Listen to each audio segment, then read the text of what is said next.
तर जेनझींच्या या आंदोलनानं पोलादी व्यवस्थेला तर हादरा दिला, परंतु या आंदोलनाच्या यशामुळे मोडीत निघालेल्या चळवळींना मात्र कसं बळ मिळू शकतं हा प्रश्न उपस्थित झाला।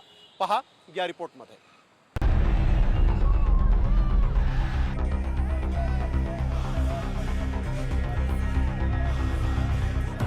जेनझी आंदोलनाला पहिलं यश।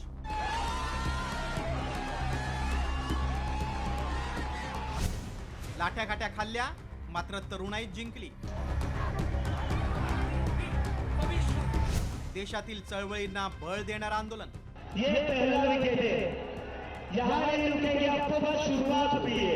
सत्तेच्या आणि व्यवस्थेच्या अहंकाराला जेव्हा तरुणाईचं वादळ धडकतं तेव्हा दिल्लीचं तख्तही झुकतं आणि देशभरातील तरुणाई इथल्या महापुरुषांच्या नावानं एकच घोषणाबाजी करू लागली। भारत माता की इन्कलाब, वंदे जय जय जय जय जय भीम।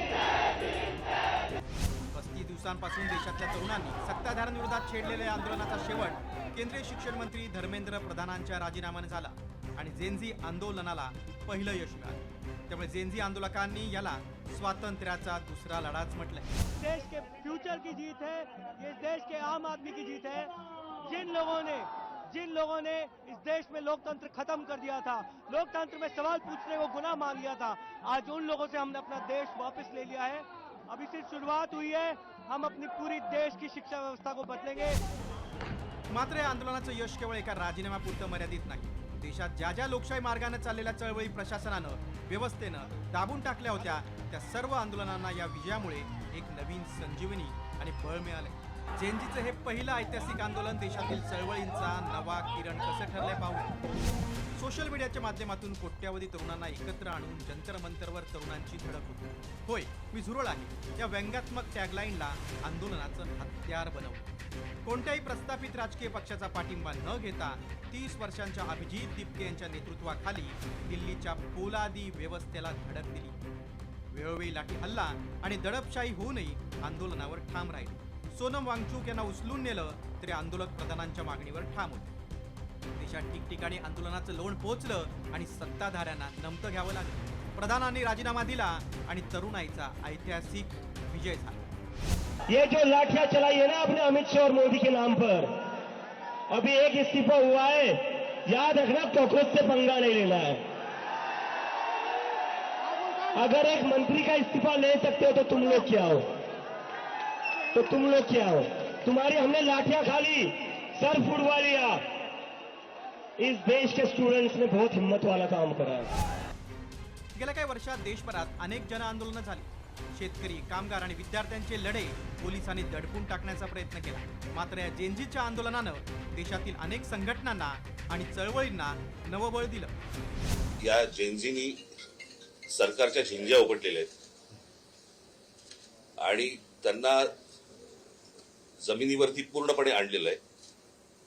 हा मला असं वाटतं खूप मोठा विजय या तरुणांचा आहे। त्याच्यामध्ये दिपकेंचा त्याच्यामध्ये खूप मोठा वाटा आहे।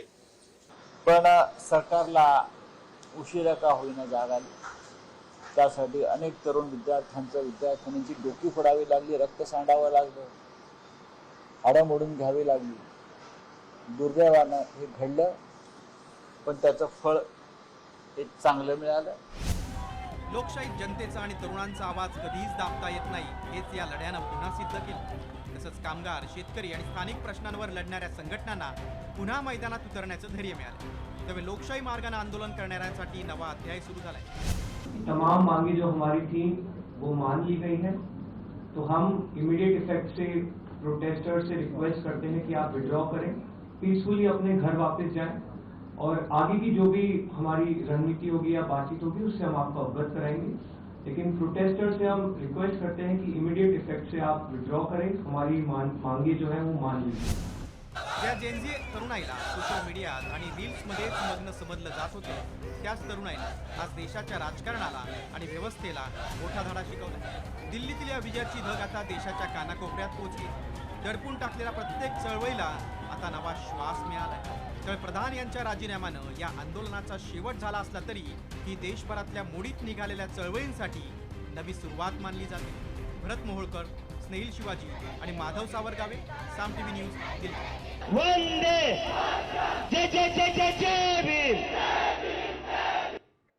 मी साम टीव्हीच पाहते. तिथल्या बातम्या मला रिलेट करतात.